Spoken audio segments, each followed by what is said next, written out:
Secrets of Heaven. Read, understand.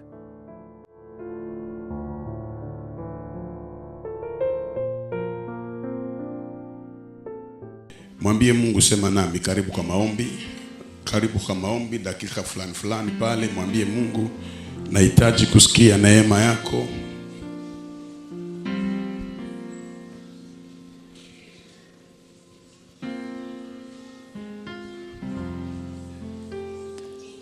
Lord, we appreciate your name to be here again this morning.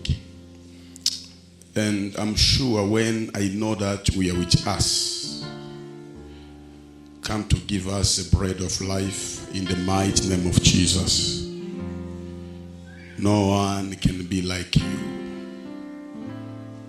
I'm here, Lord, to represent your anointed and your glory. I believe your word is life. When you speak, something must happen. In the mighty name of Jesus. Thank you, Father. Use me in mightily anointed. Use me like your angel. Use me to reveal your wish for these people. I know that you are here, and one thing we can give you, it is to give you our claps. In Jesus' name. Makofi kwa ajili yako Bwana, kwa sababu ya upendo wako, kwa jina la Yesu. Amen.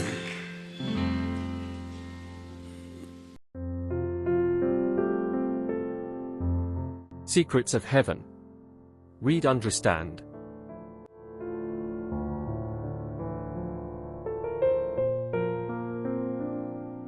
Kitabu cha Wafalme wa pili sura 7 mstari wa kwanza. Sijui tusome kwa Kiswahili na kwa Kifaransa. Mtu yote ambaye Mungu amempa nguvu za kusimama asimame. Sura ya 7 mstari wake wa kwanza. Kila mtu afungue Biblia yake na tupate kuisoma kwa makini kabisa. Biblia inasema namna gani kwa yule ambaye amepata? Wafalme wa pili 7 mstari wa kwanza. Na utaendelea mpaka kama 6 hivi. Tunasoma katika jina la Yesu. Amen. Élisée dit, Elisha akasema, écoutez la parole de l'Éternel. Musikize neno la Mungu. Ainsi parle l'Éternel. Haya si mimi naongea. Demain, anayesema haya ni Mungu. Demain à 7 heures, kesho asubuhi, on aura une mesure de fleur de farine pour un cycle et 2 mesures d'orge pour un cycle. Bunga itakuwa bei chini kwa kifupi. À la porte de Samarie. L'officier sur la main duquel s'appuyait le roi, mwenye mfalme alikuwa anategemea, alikuwa anasikia ujumbe wa Elisha, répondit à l'homme de Dieu, akaambia mtumishi wa Mungu, quand l'Éternel ferait de fenêtres au ciel, hata Mungu angefungua madirisha ya mbingu, pareille chose arriverait-elle? Vitu kama hivi vingelifika kweli? Et Élisée dit, Elisha akasema, tu le verras de tes yeux, macho yako hatutaikataza kuona, itaona, mais tu n'en mangeras point. Lakini kinywa yako. Il y avait à l'entrée de la porte 4 lepreux. Sijui nani anaweza kuwa na Kifaransa kinyume ya ile. Hii inasema kulikuwa wakoma 4. Kuna ingine Kiswahili Kifaransa inasema or, il y avait. Nani kuna? Au nani kuna Kiingereza hapa?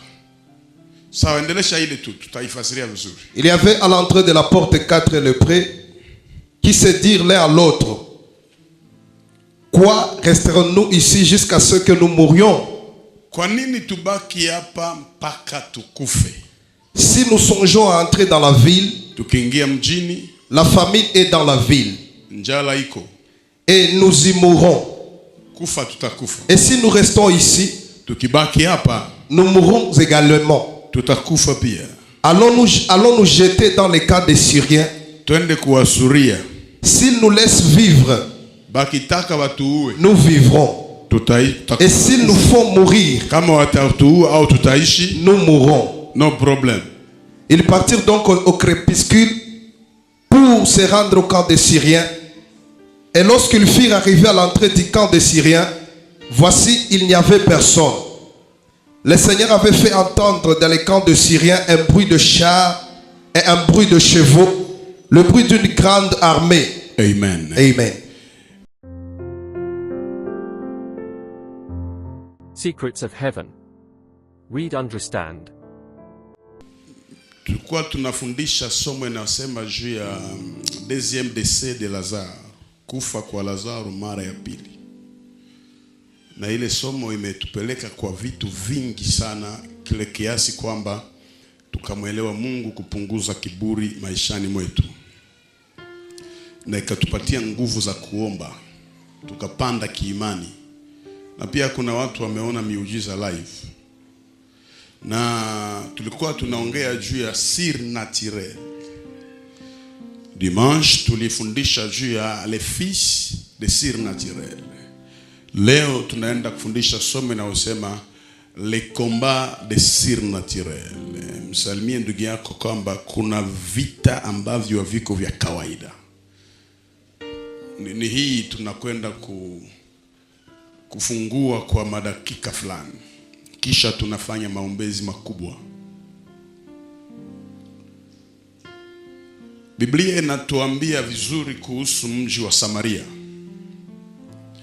Watu wengine wanafikiri kwamba Samaria si Israeli. Ni kule ukosa kujua. Samaria ni mji mkuu wa Israeli. Israeli ilikuwa na shida ya kapitali kuhama. Kuna wakati kapitali zilihama. Kapitali ya Israeli haikuanzia pale ilipo saizi. Mwanzo ilikuwa Samaria. Na ni pale mfalme alikuwa anaishi. Na pia manabii wa kina Elisha walikaa Samaria. Ikaja kutoka Samaria ilihamia fasi inaitwa Tel Aviv, kwenye kapitali iko saizi. Lakini kabla ikuwe Tel Aviv, wakati ule wa Kristo ilikuwa Jerusalem. Wakaitosha tena Jerusalem. Kutokana na unabii wa Zakaria, inabidi kapitali ya Israeli itoke Tel Aviv tena irudie Jerusalem. Na ni mipango mikubwa ambayo saizi wa Israeli wanaifanya. Walikuwa na sababu ya kutosha kapitali pale Samaria waipeleke Jerusalem. Sababu zilikuwa nini? Kwanza, kapitali ilikuwa na mipaka ya majirani wabaya. Manake adui alikuwa anaanza kukamata kapitali mbele ya kamate miji mingine. Na watu wa pale walikuwa wanatoka katika miji ya Suria, Babiloni, wanapiga Samaria, wanakamata wafungwa, wanawapeleka. Kwa hiyo ikawa inaonesha upungufu kidogo ya nguvu ya Israeli. Na wakaona ni vema. Unajua hakuna bahati mbaya kama uwe na jirani mbaya. Ni kitu kibaya sana wakati una mipaka na mtu mbaya. Huwezi ukajue maisha yako iko katika wasiwasi wa aina gani. Na ikafikia kile kipindi ambacho Wasamaria wengi wanaanza changana na zile kabila zingine. Hata lugha yao ikawa kama inafanana. Ndio ikaleta ubaguzi kati ya Wayahudi wa Samaria na wale wa Samaria wa kule Samaria. Na wakati hata wa Yesu yule mwanamke akasema tuchanganye. Lakini wote walikuwa na mila karibu ya kufanana. Tofauti ni kwamba Wayahudi wa Jerusalem waliabudu katika hekalu, lakini wa Samaria waliabudu milimani. Na wote walijua Yakobo, Ibrahimu na Isaka. Samaria ilipopata mashambulizi mengi, ikaamua kujenga ukuta ya kuenea Samaria mzima. Ni kama wajenge lupango ya kuenea Goma mzima. Sasa walijua adui kila mara anaingia. Kwa hiyo tujenge ukuta mkubwa sana yenye itafanya adui asipenye. Wakati wanajenga ukuta wakafanya makosa makubwa, wakaweka mashamba nje ya ukuta. Ili kwamba waende kushamba lazima watoke ndani ya mji, waende nje ya ukuta, walime na wavune. Sasa adui akawaona ni wajinga. Adui akaona kwamba hawa watu kwa sababu wanaweka mashamba nje ya ukuta, tusipambane nao, lakini tuvamie mashamba yao. Na Farao aliwaza Musa ni pumbafu kama yeye, akamwambia tunaruhusu mwende na watoto wenu, lakini mali yenu ibaki hapa. Musa akamwambia Farao, hata kwato ya mbuzi haitabaki. Tutaondoka na mali zetu, tutaondoka na utajiri wetu. Kwani Farao alijua hata wakiondoka, utajiri wao ukibaki, watarudia. Shetani anaweza acha kukupiganisha, lakini akifunga finance yako, utajileta.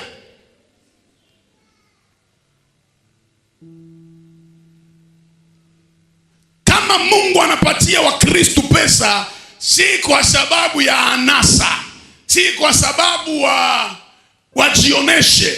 Mungu anawapatia pesa kwa sababu pesa iwa inafunga milango mingi ya shetani kwa maisha ya Mkristo. Na nikimwomba Mungu tarehe ya leo, finance yako iachiliwe katika jina la Yesu. Labda unisikie vizuri. Natangaza tarehe ya leo kwenye madhabahu, finance yako iachiliwe katika jina la Yesu. Biblia yangu inasema wale Wasuria hawakuingia mara hii pale Samaria, lakini wakakamata mashamba ya Samaria. Kwa hiyo ukienda lima shamba unauawa. Na walikuwa na nguvu. Unajua kuna adui mwingine wewe peke unajua na nguvu. Na walijua tukienda kule tunauawa. Wakaamua nini? Wafunge milango ya Samaria, hata mtu mmoja asiende kwenye shamba. Na walikuwa na depot, walikuwa na stock, walikuwa na provision. Mwisho provision ikaanza isha. Unajua kitu chote ambacho unaweza weka na hauongeze kitaisha. Nilishakaomba, nilishakafunga, nilishakahubiri. Kujua kuweka ni kuongeza fasi uliweka. Kila mara unapunguza fasi uliweka, itaisha. Na walianza kula mpaka chakula ikaisha. Batu wakahamia mawazo ya kukula mavi ya mbuzi ya njiwa. Wakaanza koroga bui ya mavi ya njiwa. Njala ndio nageuza kila kitu kwa butamu. Bakatoka mwa ile niveau. Wakaanza kula mapunda na vichwa ya punda. Sawa, mimi sina muda mingi ya kufungula vitu, lakini nitaenda kwenye naelekea. Wakakula vichwa ya punda. Ikafika wakati yenye punda nazo zinaisha. Wakikuona na punda manake watakula kichwa yake. Na Israeli ni kitendo isiyowezekana na mtu kula punda. Kwa sababu waliitumia, na kuna muda pia Mungu aliitumia, lakini sasa njala ikawafikisha pale. Njala zikapanda ngazi mpaka wakaanza kula batoto. Ulizala mtoto wako mnene, voisine yako anakukonseye, anasema tuwezi endelea hivi, na hiki kitoto kifiston kiko hapa, tunaweza kukitafuna. Na mama mjinga mmoja akasikia shauri ya ule mjanja, akachinja mtoto wake, bakamtokotesha, bakamkula buyo. Kisha kesho yake akamwambia mwenzake, tulishakula wangu, tungekula wako. Mwenzake akasema yakukua confusion, tulikula wako juu hauna akili. Shida hii kataka fanana na wale makahaba wawili, mpaka wakaenda kwa mfalme kumwambia tusaidie. Majibu ya mfalme ilikuwa kupasua mavazi. Mpaka akawaambia Mungu asipotusaidia, nani anaweza kutusaidia?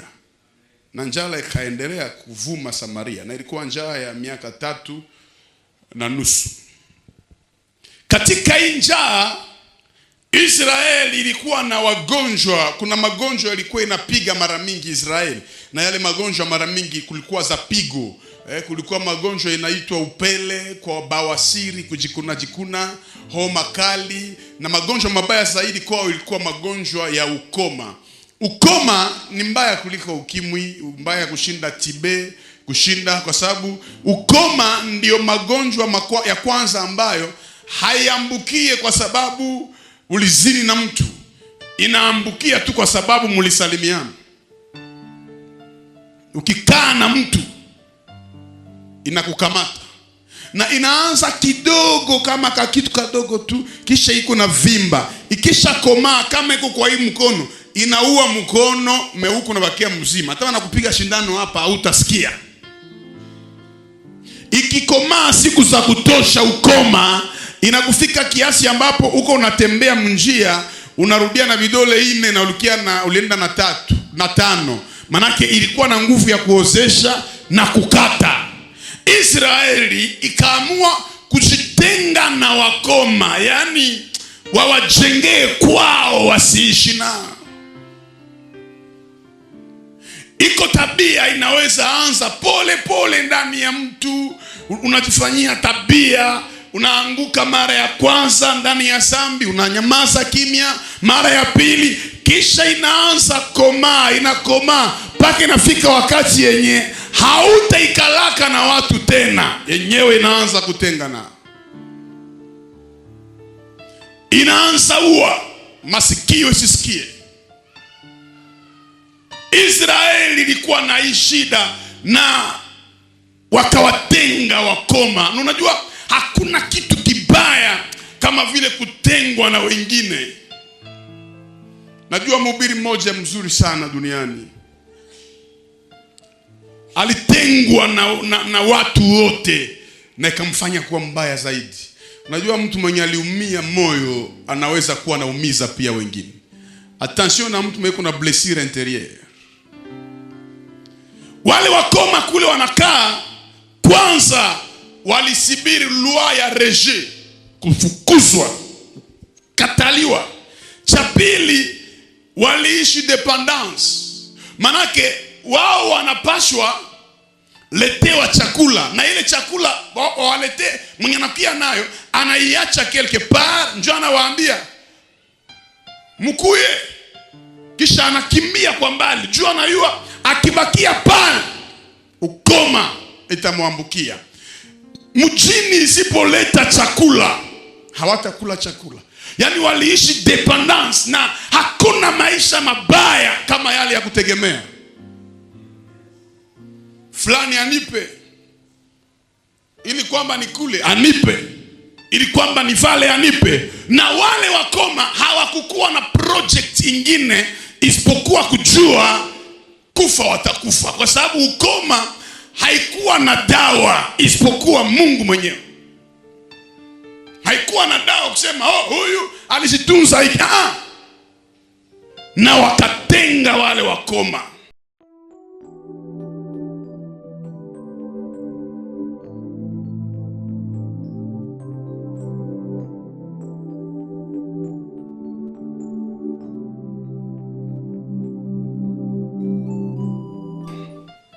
Unajua sometime unapitia shida mpaka hauna ingine mawazo isipokuwa kuona kifo. Matatizo inainuka kiasi kwamba unajiona haufai msosiete, haufai mfamii, haufai mkanisa, haufai msacerdoce. Wewe unaona kifo. Na ndisi wakoma walifikia. Nyakati zote ambazo uyapitia kile kipindi, hujamuona Mungu anaonekana. Nimeandika kitu fulani Facebook nikasema, vipindi vingine hauwezi uelewe hata ukielezewa, lakini ukivipitia utaelewa mingi sana. Unajua kitu yenye iko bure mdunia kushauria, kitu cha bure. Yani kila mtu anaweza shauria, bure tu anakushauria. Lakini kuishi yale yenye uko naishi. Ni rahisi kuambia mpangai wa nyumba usiogope, Mungu atakupa nyumba, lakini le 30 kiene ataogopa.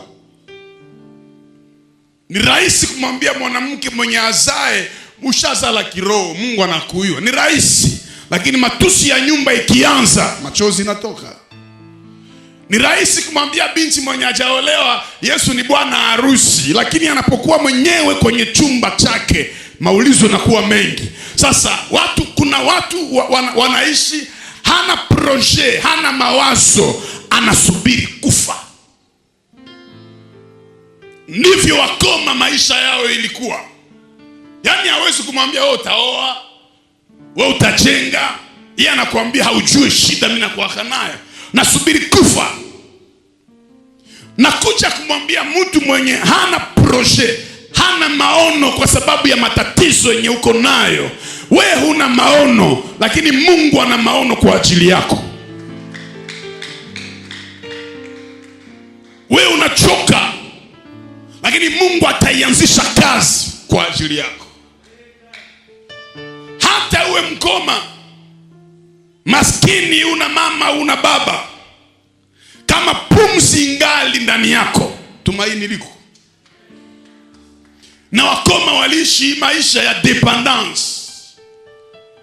Kula watasaidiwa, kuvaa watasaidiwa, kujenga watasaidiwa, na vitu vya kusaidiwa vina madharau nyuma yake. Weka mkono juu, sema Mungu, sitaki dependence. Yeremia anasema alainiwe mtu yeyote amtegemeaye mwanadamu. Sasa swali kubwa ni hii: kama njaa iliingia mjini kwa wakoma, ilikuwa namna gani? Matatizo ya wakoma ikawa mengi, njala, magonjwa, mpaka wenyewe wakajiuliza, chakula kionekane, wakajua Wasuria wanakamata taifa. Ilibidi nabii asimame ili njaa ikome. Matatizo mengine yenye government haina jibu, manabii wakisimama jibu itaonekana. Shida nyingine yenye waganga wakikosa jibu, watumishi wa Bwana wakisimama jibu itaonekana. Shida yenye ilishashindwa wafalme, president de la republique alishashindwa, manabii wakisimama jibu itaonekana. Nchi ya Kongo haihitaji tu majeshi, haihitaji wafanya siasa, inahitaji manabii walio hai wasimame na watabiri maneno. Ilibidi Elia asimame wakati wa Yezebeli, na pia ilibidi Elisha asimame wakati wa Wasuria, na ilibidi Yohana Mbatizaji asimame wakati Mungu alikaa kimya. Na kwa kizazi hiki pia inabidi manabii wasimame ili majibu itokee. Biblia inasema Elisha akasimama. Ndani ya kizazi chako utasimama, ndani ya taifa hii utasimama, ndani ya watu waliopotea utasimama. Mtu mmoja aseme nitasimama. Na nabii akisimama, venye wafalme walishindwa vinawezekana. Ukiona jamaa inaharibika, manake hakujatokea mmoja ambaye anakuja na Mungu. Haijalishi umezaliwa wapi, haijalishi hujasoma, haijalishi walichafua ushuhuda, haijalishi uko nani, utasimama. Na tulia kusema ile utasimama. Vitu ambavyo vimeshindikana kifamilia vinawezekana kimadhabahu. Vitu ambavyo vimeshindikana kiserikali, juu ya mlima wa Bwana inawezekana.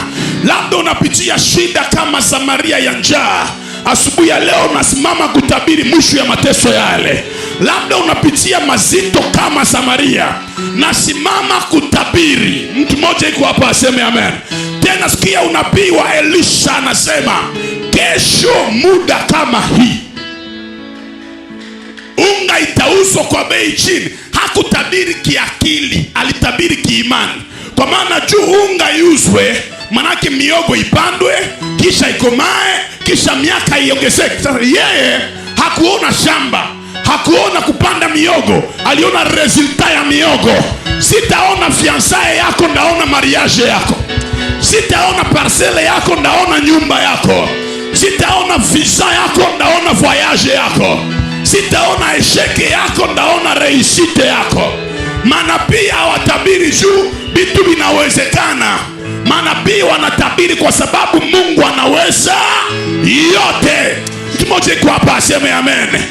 Haijalishi una mwanzo hauna mwisho, kuna ishara itatokea. Weka mkono juu, sema itawezekana.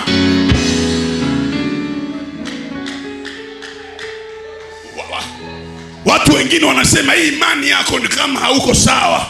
Mwambie, usipoamini maneno ya imani, utaamini majibu ya maneno ya imani. Wasipoamini kenye Mungu aliongea juu yako, wataamini kenye Mungu atatenda juu yako. Sometime Mungu anapoongea na wewe, unajiuliza na hii itatoka wapi? Wengine walitangaza mwisho yako, wengine wakaomba mwisho wako, wengine wakalota mwisho wako. Kumbe Mungu anaanza na wewe sasa. Mungu anaanza. Elia alisimama, Elisha akasema, kesho muda kama huu nami nasimama, kesho asubuhi muda kama huu kuna kitu kitatokea kwenye maisha yako. Sijajua kama mtu mmoja yuko hapa angepokea kile kitu. Haiko kesho wala haiko kesho kutwa, haiko mwaka kesho. Kesho muda kama huu pesa iliyopotea itarudia. Wachumba waliokwenda watarudia. Ile haki unayoitetea Mungu atakupa nayo. Afya yako ya mwili itarudia sawa sawa. Weka mkono, sema inawezekana. Yani kuna vitu hatutabiri kwa akili, tunatabiri kwa imani. Kwani imani ni uhakika ya mambo unayoyatarajia, bayana ya yale yasiyoonekana. Hujaona ndoa, uiamini itatokea. Hujaona upako, amini itatokea. Sometimes hatuhitaji kusikia vitu watu waliongea, tunahitaji kusikia yale maneno Mungu aliongea katika siri, ili watu waongee hadharani. Kuna vitu Mungu ameongea sirini na wewe. Wako wapi manabii kama Elisha? Hawakutabiri tu juu ya madhabahu kwamba madhabahu upako itatokea, lakini pia wakatabiri juu ya nchi. Hatuhitaji tu kujazwa roho kila leo, lakini pia kuponya nchi yetu. Kama madhabahu ikipona, nchi nayo itapona. Yani Elia akiingia mtaifa, krize ekonomike inapunguka.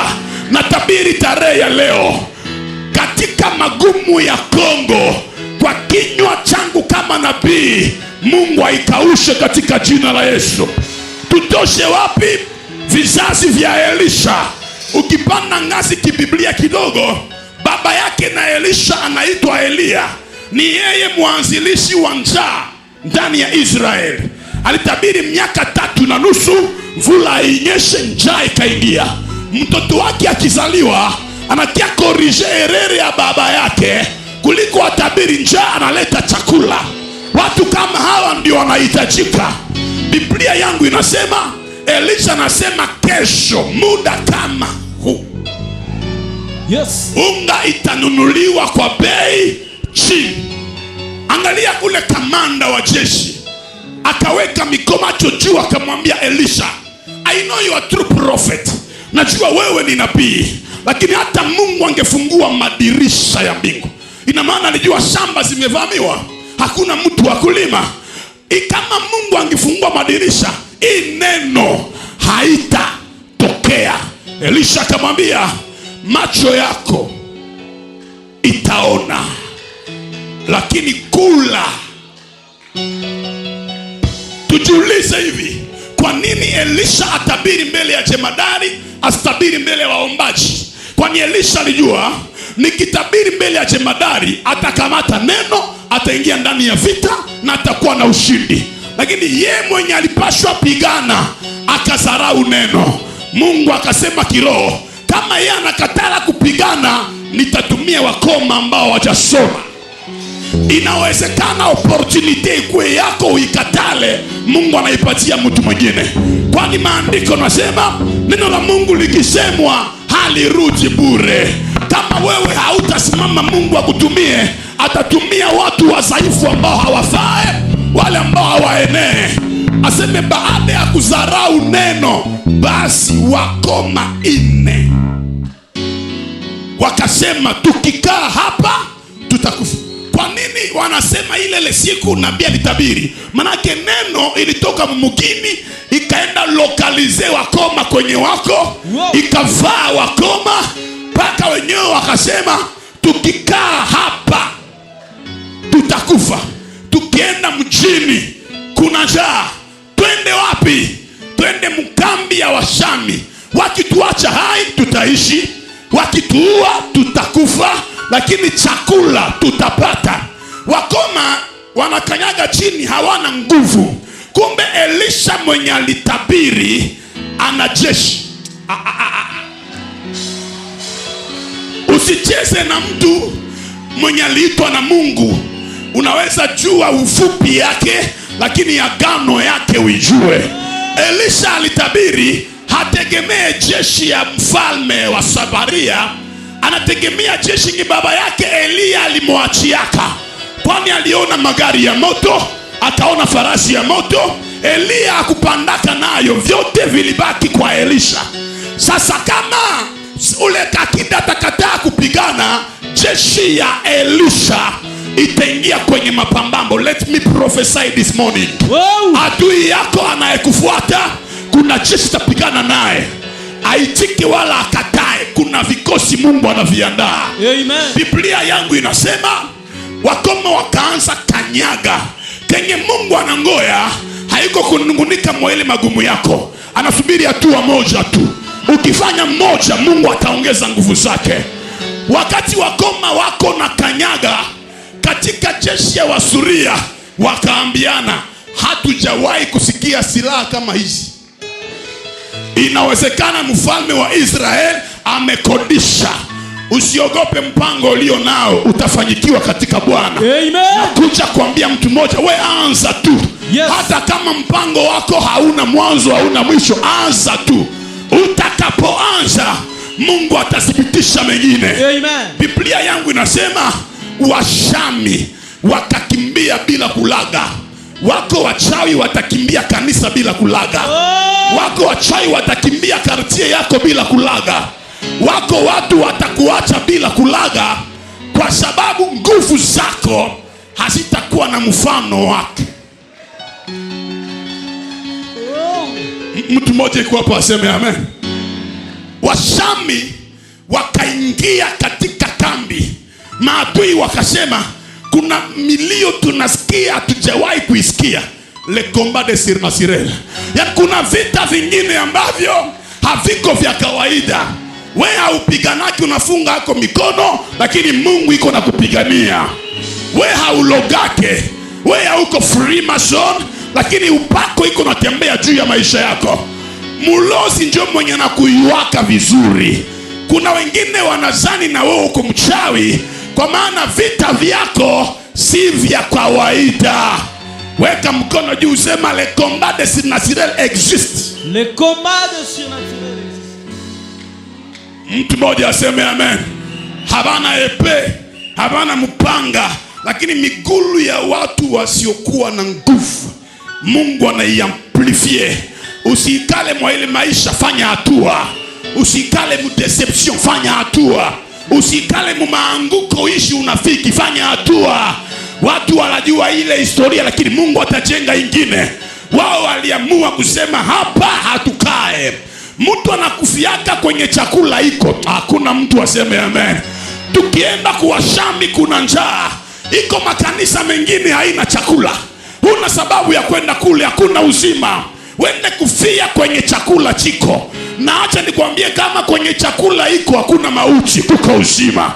Wao walitabiri kwamba mjini kuna njaa, lakini tukiingia mkambi yao, kama kufa tufe, kama kuishi tuishi. Kufa haiko shida, lakini ulikufa juu ya. Mbele ya kuingia mkaburi lazima umarke histoire, umarke generation yako. Watu waseme alikufaka, lakini kifo yake. Nampenda Kristo sana. Alijua nikikufa na ningali mtoto wa siku 2 sitasaidia. Nikikufa nimekomaa, mamilioni mamiliari ya watu itaokolewa kuhusu kifo changu. Na walipoingia pale wanakutana shamba ya Washami, ile kambi hakuna mtu isipokuwa moshi nyama ziko zinapigwa, masaki ya mabunga. Wao wakajiuliza, hawa jamaa walienda wapi?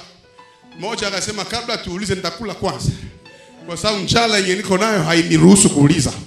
Na akaanza kula pale chakula, anaangalia kushoto mavazi, anaangalia dhahabu. Najiuliza, kwa nini wasikimbie na mavazi, wasikimbie na chakula, wasikimbie na mavazi?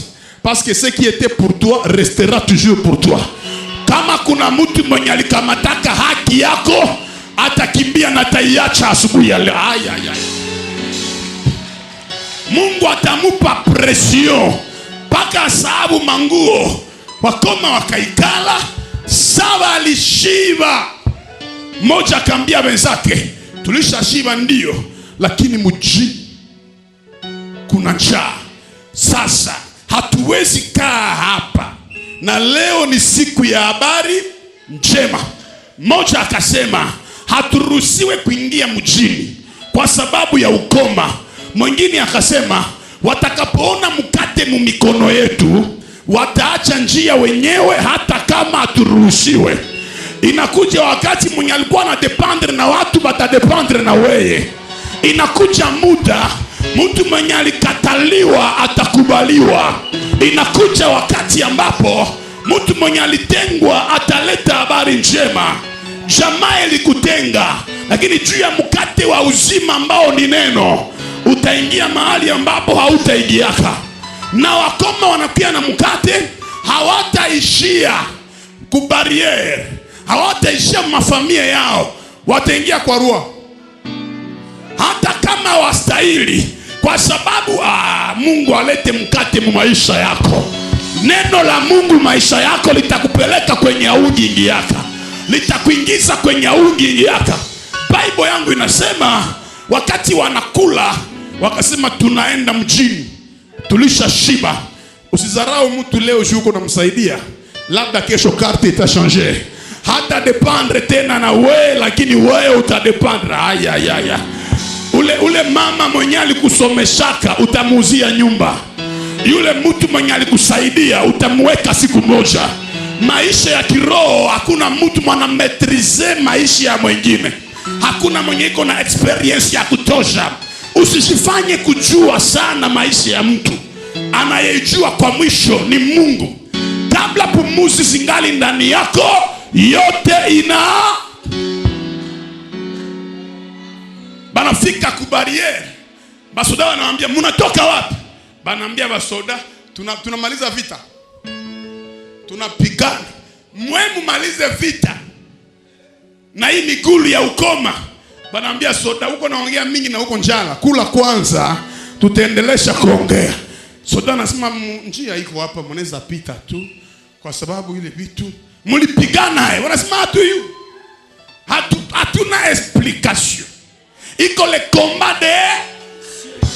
Naona miujiza mengine Mungu atakutendea, hautajua kuexplique mwanzo ya témoignage. Hautajua kufasiria. Utajiuliza, nilifikaka hapa nikajenga hii nyumba nikaolewa namna gani, nikakuwa na upako tena namna gani? Réponse ya itakuwa réponse ni moya, le combat de. Bale balozi ya jamaa yako Mungu ahusike nao. Mungu abaatake. Ile magonjwa yenye nashinda banganga Mungu ahusike nayo. Pale kwenye wewe hauko, Mungu aingie ile fasi. Secrets of Heaven. Read, understand.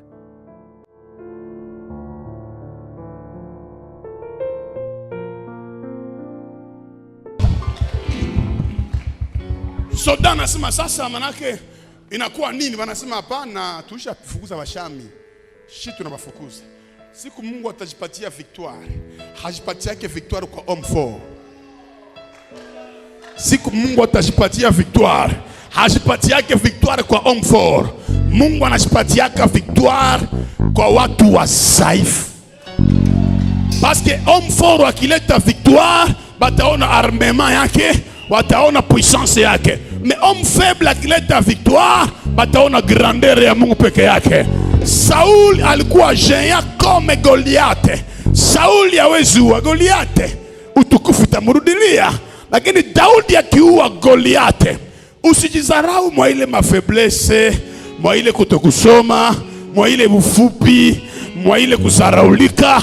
Mungu anajitengenezea glory. Mungu iko na anatengeneza. Jehova nisi tusijizarau. Bwana anatengeneza ushuhuda mkubwa wa mwisho utatokea hapa. Jehova nisi utazunguka dunia yote. Ni wakati sasa ya kupeleka watu Mungu kwa mataifa.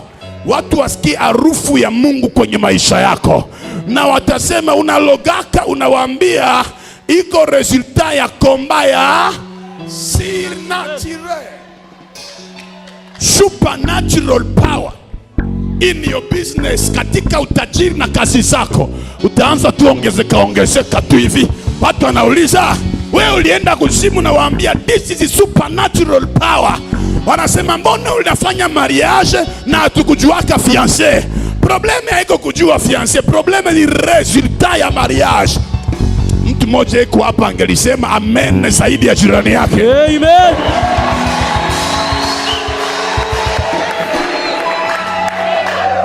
Maisha yako haiko resulta ya reunion ya vagabond. Bana conclure kubafumu, kubalozi ki hautazalaka na njoo hautazala. Utazala mbele ya macho yao. Utainuliwa mbele ya macho yao. Wakati unajua uko na Mungu mwana kupiganiaka vita venya viko vya kawaida, usipigane vita vya kawaida. Vita ya masemi iko makombenye iko naturel, usipigane ile vita. Vita vya kujibia kila mtu, usipigane vile vita. Mungu atapigana vita ambavyo si vya kawaida. Haiko mipanga ya Gideoni iliua wa Midiani, lakini mkate kutoka juu ndio iliua wa Midiani. Mkate hayauaka, lakini ile siku ilikuwa le combat de surnaturel. Mtu mmoja kwa hapa aseme amen. Bakaenda kwa Roi akaona wakoma wanaingia mnyumba. Anawaambia mshapona? Sasa haiko ya kupona. Nyenjo wakoma shumbu konjala. Tunapigana shie. Hapa kunaona ushindi tunauleta na mikate njoi. Roi anasema nyamu yue ma strategie. Bale batu bali bahurumia shimuko bakoma bakafichama biko na rampe. Mkoma akaambia Roi, acha mamiza ya boga. She tunapambana. Mpeleke majeshi yende. Watu walienda kule, kumbe miogo haitapandiwa lakini bunga iko. Kumbe mashamba haitalimwa lakini bunga iko. Watu walisomba mabunga, walisomba neno la nabii Elisha likatimia. Let me prophesy this morning. Kila neno nishaka tabiri juu yako itimie asubuhi ya kesho.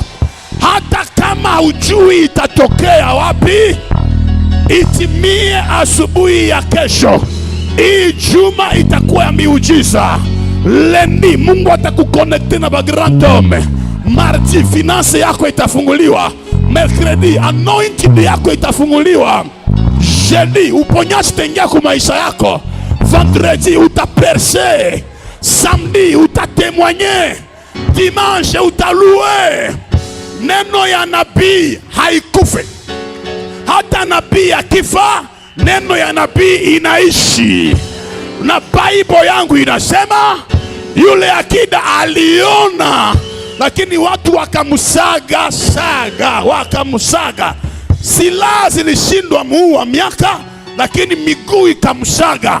Unapozarau nabii unakufa kifo ambacho hakikuwa chako.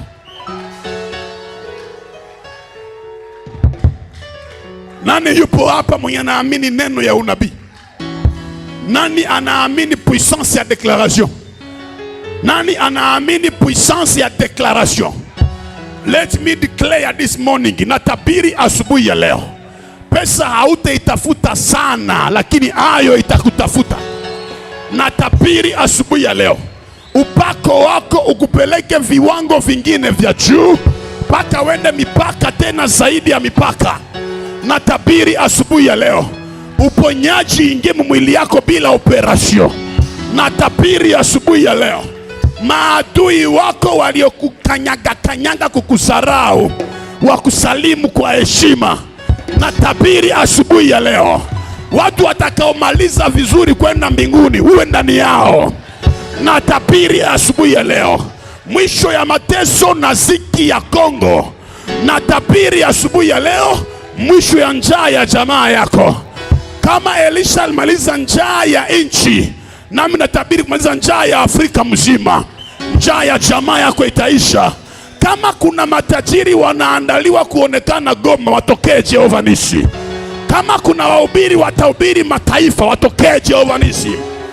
Acha nitangazie mtu mmoja kwamba mwisho ya kulia yako, unabakia na deni ya kulia limoya, ni kilio ya furaha, ni kilio ya ushindi, hauna besoin voisin akwe d'accord na avi yako. Maisha yake ni yake, maisha yako ni yako. Kutoka asubuhi ya leo utaogelea ndani ya upako wa Roho Mtakatifu. Kutoka asubuhi ya leo ndoto za mbinguni zitajaa maisha yako. Kutoka asubuhi ya leo, kwenye wengine walishindwa, wewe utatoboa pale. Kutoka asubuhi ya leo, mbingu zitakuelewa. Weka mikono juu pale ulipo, sema kuanzia leo, kuanzia leo dunia itanikubali, mbinguni itanikubali. Kuanzia leo watu waliopinga watanikubali. Kuanzia leo magonjwa itaachilia mwili wangu. Kuanzia leo umaskini utaniachilia.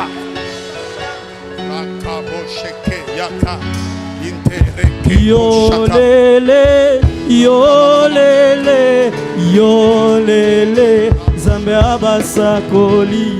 Yolele, yolele, yolele, Zambe yemba yolele, yolele, yolele, yolele, Zambe abasakoli. Acha niambie mtu mmoja hivi, bagenerale balishindwa, mkoma ataweza. Watu wa nguvu watashindwa. Wewe mwenye ulikuwa très faible utaresire elevasi. Mtu mwenye alikuwa rejete ataleta mkate ndani ya taifa. Hautaloga, hautagusa dawa, hautenda kwa wafumu. Ni resultat ya le combat de Sinatire. Wewe njoo ulisomeaka masomo ya mbao, batoto yako bataenda Etazini. Wewe njoo ulisomaka masomo ya njala, jamaa yako itakomaa kiutajiri. Wewe njoo ulishashindwa, basi Mungu hajashindwa hata saizi, ana uwezo wa kutenda kitu. Si kwamba Mungu akitabiri uangalie mubanke, hata hamuna kitu mkonte yako. Mbingu ina kitu kwa ajili yako. Hapa Jehova Nisi utashuhudia, hapa utashuhudia, hapa utashuhudia. Ambia 7 personnes vita yenye uweze, Mungu anaiweza. Zambe abasakoli, Zambe abasakoli, Zambe abasakoli, akitaka ndena moto. Yolele, yolele, yolele, Zambe abasakoli. Zambe Elise asukisaka nzala. Yolele, Zambe abasakoli. Yolele, yolele, yolele, Zambe abasakoli. Nani anaamini muujiza asubuhi ya leo? Who will believe God power this morning? Unaamini muujiza asubuhi ya leo? Unaamini muujiza asubuhi ya leo? Unaamini ushindi asubuhi ya leo? Unaamini ushuhuda asubuhi ya leo? Unaamini uponyaji asubuhi ya leo? Kila kitu unachokiamini Bwana akupe nacho asoera. Mtu mmoja afanye hivi. Sema juu ya kawaida, juu ya kawaida ya jamaa, juu ya kawaida ya maadui yako, juu ya kawaida ya watesi wako, juu ya kawaida ya ile finance yako, juu ya kawaida, juu ya kawaida, juu ya kawaida. Praise the Lord. Si wakati utangoja misaada tena, ni wakati waliokusaidia watangoja misaada kwako. Si wakati watakuja kukulipisha deni za nyumba, ni wewe utasubiri watu wakie kukulipa sasa. Si nyakati ya wewe kuombaomba tena, ni wakati ya Bwana kukuinua sasa. Ukoma haitaziwia muujiza juu yako. Amini kitu kenye Mungu alisema, hata miaka ipite kitatimia. Power. Na narudia kusema, chochote Mungu alisema na wewe, iwe katika ndoto, iwe katika vinywa vya manabii, iwe katika dhamiri zako, iwe katika mawazo yako, chochote Bwana amesema nawe, kabla uingie ndani ya kaburi, utakiona live. Jamaa yako itakiona live, kizazi yako itakiona live. Natabiri kuanzia sasa, hapana kesho wala kesho yako, maisha yako inapanda ngazi. Wale wachawi wanaofanya gharama, wanaofanya marenyo ili wakuue na mulonge, ile uchawi warudilie wenyewe asubuhi ya leo. Wao jamaa yao, my father, my mentor. Nasema kuanzia leo, na mwenye hapanake ajifunzie kukupatia wewe. Nasema kuanzia asubuhi ya leo, kila project uko nayo uone utimilifu yake katika jina la Yesu. I declare from now, Jehova Nisi inakwenda kupanda viwango vingine in overflow. Kuanzia leo pesa itakutumikia. Prophesy, prophesy baba. No tomorrow, no yesterday. Leo. Mtu mmoja aseme leo. Leo. Leo. Iko ishara itaonekana juu yako. Leo karama zako za ndoto zitarudia. Leo marafiki waliopotea watarudia. Yes. Leo haki iliyonyanyaswa itarudia. Amen. Haitajike kila mtu akuelewe. Wanaokuelewa tembea nao. Yes. Wasiokuelewa achana nao. Kwani miujiza yako itakuwa le combat de surnaturel. Praise the Lord. Yes. Acha niambie wamama wamoja, musikule watoto juu njala itaisha. Hey. Usikule karama yako mambo ya ovyo juu ya krize, baraka itakuja. Usizaraulishe mafuta yako mambo isiyofaa juu ya krize.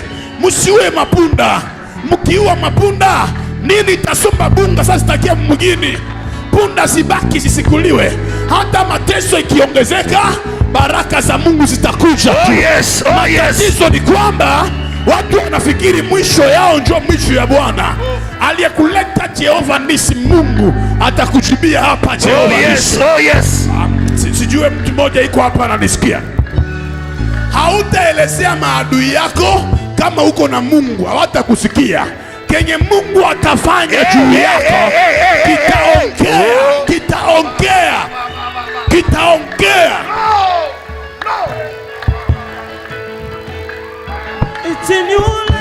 Mwenye iko na kutukana anawaza wewe ujue sema, kumbe unajua uko mkomba ya surnaturel. It's a new level. There's an overflow. I need overflow. Abundance of favor. It's a new level. I need overflow. It's a new level. I need overflow, Lord. Working in abundance. Moving with the Spirit of the Holy Ghost. I am favor. Oh, This is God atmosphere. Ile neema yako, ile neema yako Jehova, ile neema yako kimbilio, ile neema yako msaada. Rakapokete rakapa, yana rakapo. It's a new level. It's a new level. New level. It's a new level. Nabo sheke. It's a new level. In your ministry, new I'm level. taking over. In your family, new level. I'm taking over. In your ministry, new level. I'm taking over. In your activity, new level. I'm taking over. It's a new level. It's a new level. It's a new level. It's a new level. Weka mkono juu. Sema sitawaza tena. Sitawaza tena. Naamini sasa. Sasa Sitawaza tena. sitawaza tena. Naamini sasa. Naamini sasa. Mawazo ilininyima rezo. Mawazo ilinipa rezo, Lakini imani kanipa rezo. lakini imani kanipa rezo. Kwenye nguvu yangu iliniima. Kwenye nguvu yangu iliniima, Mungu ananipa nacho. Mungu ananipa nacho. Weka mkono juu, sema leo, Leo madirisha itafunguka. madirisha itafunguka, Baraka zitanijaa. baraka zitanijaa. Weka baraka kwa nataka mfuko wala mroho. Weka tu, weka. Weka, weka. Shemasi funga mlango pale, weka. Weka. Patia mtumishi wa Mungu Albert Benda mikrofoni. Ingine kuja tuachilie neema ya Bwana hapa. Weka baraka, weka tu, weka. Iwe ndani ya roho, weka. Man of God Mosia. Kila mtu akuwe wima. Rakabokekenda rakabashaka. Yakabokendera baba. It's a new level. It's a new level. Praise the Lord. It's a new level. Oh yes. Nataka niongee katika roho. Sema katika roho. Ifunge macho yako, maana hata nami nafunga ya kwangu.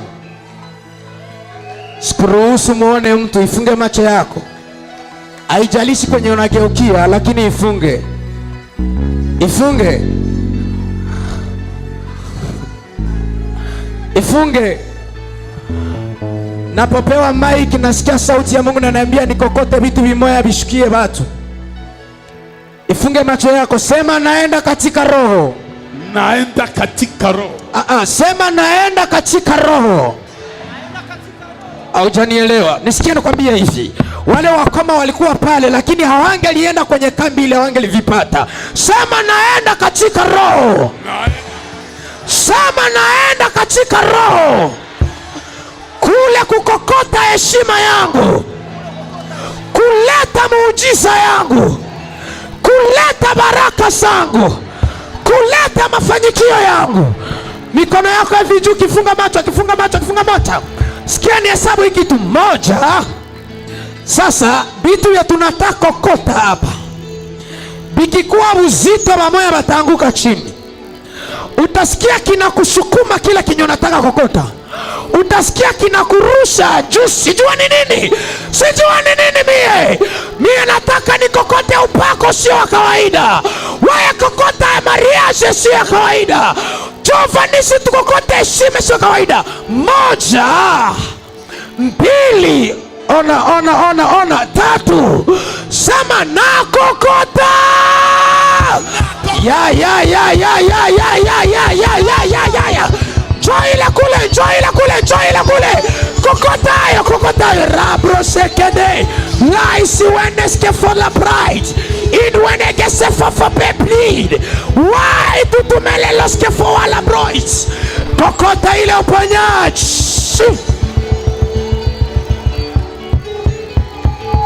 Nisikie. Samani kidogo. Hauyanielewa. Sia ile mikono yule, funga macho, ndio nilisema. Napewa mic ya dakika 2 tu kukusaidia tukokote vitu. Bado kuna wananitazama, funga macho yako. Ni vita vya zaidi ya kawaida. Sitaita tena vya kawaida, nataka nikokote vya zaidi ya kawaida. Yes. Nataka nikokote upako wa zaidi ya kawaida. Yes. Sitaki tena mikutano ya kawaida, nataka nikokote ya zaidi ya kawaida. Sitaki tena madhabahu za kawaida, nataka nikokote zaidi ya kawaida. Yes. Hautakokota ule fiancé wa zaidi ya ule. Yes. Hautakokota ile pesa usagusa zaidi ya zile. Yes. Hautakokota voyage usafanya zaidi ya zile. Yes. Mikono yako juu, mikono yako juu, mikono yako juu. Nahesabia 1. Mimi naamini Mungu wangu. 2. Siaona mikono yako juu hivi.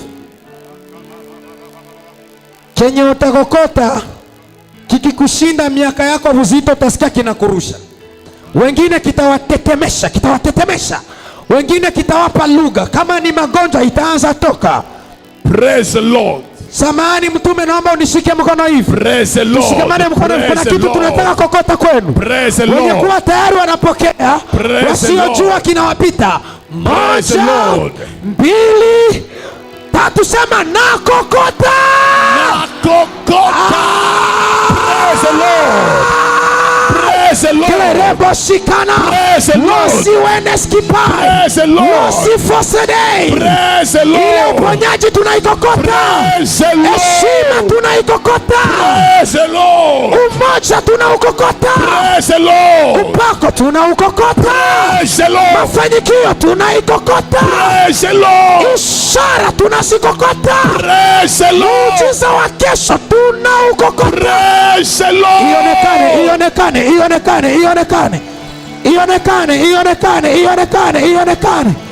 Katika jina la Yesu, katika jina la Yesu. Hey. Katika jina la Yesu. Katika jina la Yesu. Katika jina la Yesu. Katika jina la Yesu. Katika jina la Yesu. Katika jina la Yesu. Katika jina la Yesu. Power in the anointing. Niwala sitenant. Kite de sifasa bro. Ei we lie to prida. Lie gay the foe. We bros celebrity wenai. Long time to prida na side. Lie toy. Hey kada. La siba. La sisifo. Yonda sepepere. Wakara. Kota itolebo. Hey denesifo. Why sisipigat. What does this for you? Lord. Amini neema yako. Is your time. Naamini nguvu zako. Weka mikono juu, sema asante. Asante kwa muujiza wa asubuhi ya leo. Kwa muujiza wa asubuhi ya leo. Walio chini wawe wima. Mtumishi wa Bwana yupo anakukokotesha mambo isiyokuwa ya kawaida. Yeah. Weka mikono juu. Funga macho.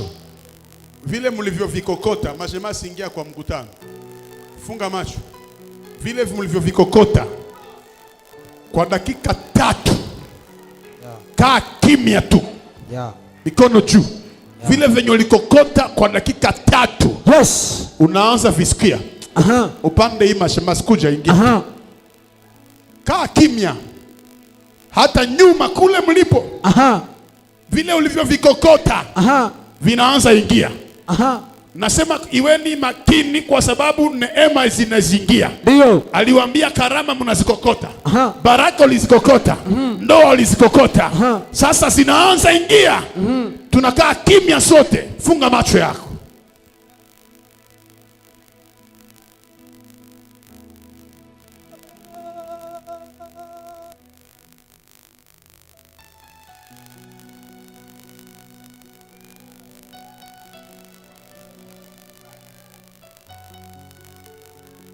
Mnyangulie mbele pale. Peleka mbele. Weka mikono juu. Vile ulivyovikokota vinaanza ingia. Nabii anapotabiri kitu kinatokea. Ni vile vinaanza ingia. Yes.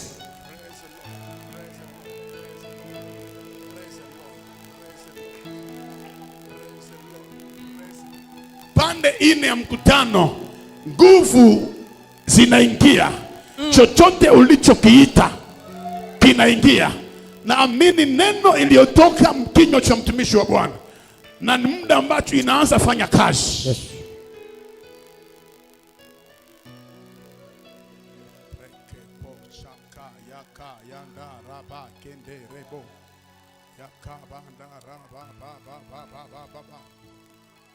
Vizihirike.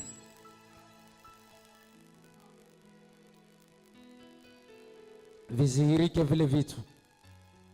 Kile Secrets of Heaven. Read, understand.